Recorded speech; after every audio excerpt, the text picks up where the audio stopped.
بسم اللہ الرحمن الرحیم۔ آج ہم دوسرا حصہ حضرت یوسف علیہ السلام کا سنیں گے۔ حضرت یوسف علیہ السلام نے جب عزیز مصر کا رویہ دیکھا تو کچھ اطمینان محسوس کیا کہ چلو اللہ کا شکر ہے کہ کسی برے آدمی کے پلے پڑنے کی بجائے ایک ایسا آدمی مل گیا جو اسے اپنے بیٹے کی طرح گھر میں رکھے گا۔ حضرت یوسف علیہ السلام جب مصر پہنچے تھے اس وقت ان کی عمر تقریباً 10 سال تھی۔ پھر عزیز مصر کے گھر میں رہتے ہوئے 7 سال گزر گئے تو حضرت یوسف علیہ السلام ایک انتہائی خوبصورت جوان بن گئے۔ مزید سونے پہ سہاگا کہ یہ حضرت یوسف علیہ السلام اپنی خوش اخلاقی، شرافت، دیانت اور امانت میں بھی سب سے آگے تھے۔ جسمانی حسن تو اللہ تعالیٰ نے آپ کو اتنا دیا تھا کہ جو شخص بھی پہلی بار دیکھتا تو دیکھتا ہی رہ جاتا۔ دل میں سوچا کہ یہ کوئی انسان نہیں بلکہ فرشتہ ہے۔ حضرت یوسف علیہ السلام کا یہ حسن اور اخلاقی خوبیاں جس طرح بچپن میں ان کے لیے آزمائش ثابت ہوئی تھیں، اسی طرح اب جوانی میں ایک بار پھر یہی حسن ان کے لیے آزمائش کا باعث بن رہا تھا۔ ہوا یوں کہ عزیز مصر کی بیوی زلیخا کی نیت حضرت یوسف علیہ السلام کے بارے میں غلط ہو گئی۔ اس نے حضرت یوسف علیہ السلام کو بری نیت سے اپنے کمرے میں بلایا۔ حضرت یوسف علیہ السلام انتہائی پاک دامن اور نیک صفت تھے۔ انہوں نے اللہ تعالیٰ کی پناہ مانگی اور زلیخا کو سمجھایا، دیکھو میں اپنے آقا کے ساتھ خیانت نہیں کر سکتا، میں تو اللہ تعالیٰ سے ڈرتا ہوں، اور تم بھی اپنے شوہر سے بے وفائی مت کرو۔ مگر زلیخا کی عقل پر تو اس وقت پردے پڑے ہوئے تھے، برائی کا بھوت اس وقت سوار تھا۔ حضرت یوسف علیہ السلام نے اس کی بات ماننے سے انکار کر دیا اور کمرے سے باہر کی طرف چل پڑے۔ زلیخا ان کو پکڑنے کے لیے ان کے پیچھے بھاگی تو حضرت یوسف علیہ السلام کی قمیض اس کے ہاتھ میں آ گئی۔ حضرت یوسف علیہ السلام نے اپنے آپ کو جھٹکے سے چھڑانا چاہا تو قمیض پھٹ گئی۔ اسی دوران عزیز مصر بھی وہاں پہنچ گیا۔ زلیخا نے شوہر کو دیکھتے ہی نظریں بدل لیں اور بڑی مکاری سے بولی، اے عزیز مصر، اس شخص کی کیا سزا ہے جو تیری عزت پر ہاتھ ڈالنا چاہتا ہو؟ زلیخا کا یہ سفید جھوٹ سن کر حضرت یوسف علیہ السلام کو سخت غصہ آیا۔ انہوں نے کہا، یہ جھوٹ ہے، اس نے خود مجھے بہکانے کی کوشش کی ہے، میں بالکل بے قصور ہوں۔ مگر زلیخا نے اپنے آپ کو بچانے کے لیے خوب شور مچایا اور بولی، حضرت یوسف علیہ السلام ہی غلط آدمی ہے۔ عزیز مصر کے ساتھ ایک اور آدمی آیا ہوا تھا۔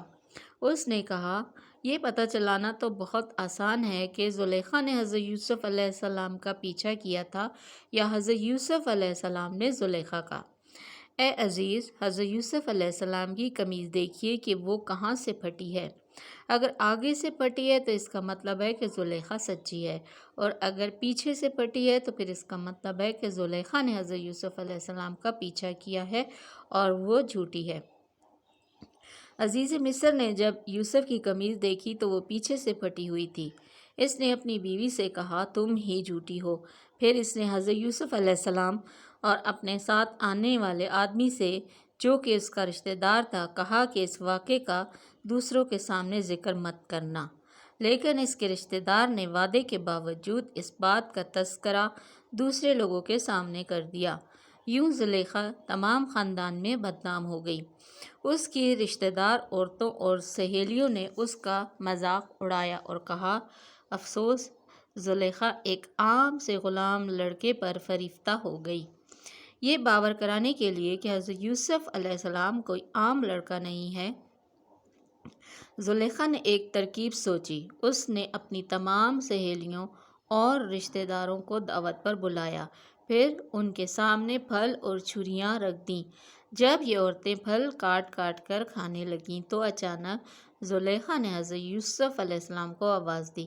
جب حضرت یوسف علیہ السلام ان عورتوں کے سامنے آئے تو آپ کا حسن دیکھ کر ان کی آنکھیں بھترا گئیں۔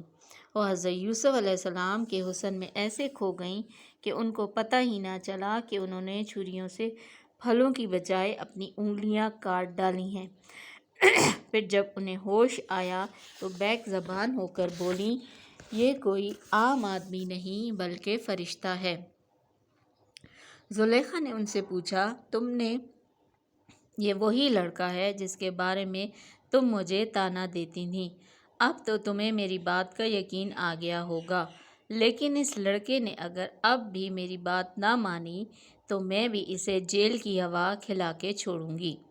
حضرت یوسف علیہ السلام نے دل ہی دل میں اللہ تعالیٰ سے مدد مانگی، یا اللہ اس مصیبت سے مجھے بچا لے، چاہے اس کے بدلے جیل ہی بھجوا دے۔ اللہ تعالیٰ نے حضرت یوسف علیہ السلام کی دعا قبول فرمائی۔ اسی روز عزیز مصر نے حضرت یوسف علیہ السلام کو جیل بھیجنے کا فیصلہ سنا دیا، اگرچہ وہ جانتا تھا کہ حضرت یوسف علیہ السلام بے گناہ ہیں، مگر زلیخا کے غلط عزائم اور اپنی رسوائی کی وجہ سے اس نے حضرت یوسف علیہ السلام کو جیل بھجوا دیا۔ جیل میں چلے جانے کے بعد اللہ تعالیٰ نے حضرت یوسف علیہ السلام کو اپنا پیغمبر منتخب فرما لیا۔ حضرت یوسف علیہ السلام نے جیل میں اپنے قید ساتھیوں کو اللہ رب العزت کی توحید اور اس کی عبادت کی طرف بلانا شروع کر دیا۔ چونکہ مصر کے لوگ بتوں کی پوجا کیا کرتے تھے، اس لیے حضرت یوسف علیہ السلام نے ان کو مخاطب کر کے فرمایا، اے میرے جیل کے ساتھیوں، اس تمام کائنات کا خالق و مالک صرف ایک اللہ تعالیٰ ہے، وہی اس کو چلا رہا ہے، وہی تمام انسانوں اور جانوروں کو رزق دیتا ہے، وہی بارش برساتا ہے اور کھیتیاں اگاتا ہے، اس کی مرضی کے بغیر درخت کا ایک پتا بھی نہیں ہل سکتا۔ ہمیں چاہیے کہ ہم صرف اسی کی حمد و ثنا بیان کریں اور اسی کی عبادت کریں۔ جیل کے لوگ پہلے ہی حضرت یوسف علیہ السلام کے اخلاق سے متاثر ہو چکے تھے۔ جب انہوں نے ان کی یہ سچی باتیں سنی تو کئی لوگ حضرت یوسف علیہ السلام پر ایمان لے آئے۔ چند روز بعد 2 قیدیوں نے خواب دیکھا کہ وہ حضرت یوسف علیہ السلام کے پاس ان کی تعبیر پوچھنے کے لیے آئے۔ ان قیدیوں میں سے ایک بادشاہ کا باورچی تھا اور دوسرا بادشاہ کو شراب پلایا کرتا تھا۔ باورچی نے اپنا خواب بیان کیا، میں نے اپنے سر پر روٹیوں کا ٹوکرا اٹھایا ہوا ہے، لیکن پرندے اس میں سے نوچ نوچ کر کھا رہے ہیں۔ پھر ساقی نے اپنا خواب سنایا کہ میں شراب تیار کرنے کے لیے انگور نچوڑ رہا ہوں۔ حضرت یوسف علیہ السلام نے یہ سن کر فرمایا، باورچی کو پھانسی ہو جائے گی اور پھر پرندے اس کا سر نوچ نوچ کر کھائیں گے۔ ساقی رہا ہو کر دوبارہ بادشاہ کو شراب پلایا کرے گا۔ خواب کی یہ تعبیر جو میں تم کو بتلا رہا ہوں، مجھے اس کا علم اللہ تعالیٰ نے دیا ہے اور یہ میں اپنی طرف سے جھوٹ نہیں گھڑ رہا ہوں۔ کچھ دنوں بعد بالکل ویسے ہی ہوا جیسے حضرت یوسف علیہ السلام نے بتایا تھا۔ باورچی کو پھانسی ہو گئی اور ساقی رہا ہو کر دوبارہ بادشاہ کا خادم مقرر ہو گیا۔ تھوڑے ہی دنوں بعد مصر کے بادشاہ ریان بن ولید نے بھی ایک عجیب و غریب خواب دیکھا۔ اس نے خواب میں دیکھا کہ 7 دبلی گائیں 7 موٹی گایوں کو کھا رہی ہیں، اسی طرح گندم کے 7 خشک سٹے 7 سرسبز سٹوں کو کھا رہی ہیں۔ اس نے صبح ہوتے ہی اپنے تمام خادموں اور درباریوں کو بلا کر یہ خواب سنایا اور پوچھا، بتاؤ اس کی تعبیر کیا ہے؟ سب نے الٹی سیدھی تعبیریں بتانا شروع کر دیں، مگر وہی ساقی جو رہا ہو کر آیا تھا، اس نے کہا، میرے ساتھ جیل میں ایک بہت ہی خوبصورت اور نیک لڑکا تھا جو خواب کی سچی تعبیریں بتلاتا ہے۔ اگر بادشاہ سلامت مجھے اجازت دیں تو وہ میں اس سے پوچھ کر آؤں۔ بادشاہ نے اجازت دے دی تو وہ ساقی حضرت یوسف علیہ السلام کے پاس آیا اور بادشاہ کا خواب سنایا۔ حضرت یوسف علیہ السلام نے فرمایا، اس خواب کی تعبیر یہ ہے کہ تمہارے ملک میں پہلے 7 سال غلہ اور اناج کی خوب کثرت ہوگی، اس کے بعد والے 7 سالوں میں خوب قحط پڑے گا۔ تم لوگ ایسا کرنا کہ ہر سال کچھ نہ کچھ گندم سٹوں میں بچا کر رکھ لینا تاکہ قحط کے زمانے میں یہ گندم کام آ سکے۔ بادشاہ نے جب یہ تعبیر اور آئندہ سالوں کی گندم کو سٹوں سمیت بچا کر رکھنے کی تدبیر سنی تو وہ بہت خوش ہوا۔ اس نے حکم دیا، اس قیدی کو رہا کر کے میرے پاس لے آؤ تاکہ میں اسے اپنا مشیر خاص بنا سکوں۔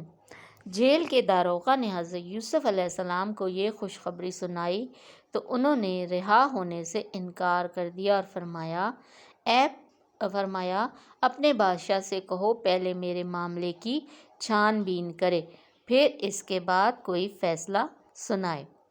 بقیہ قصہ اگلی قسط میں ملاحظہ فرمائیں انشاءاللہ تعالی۔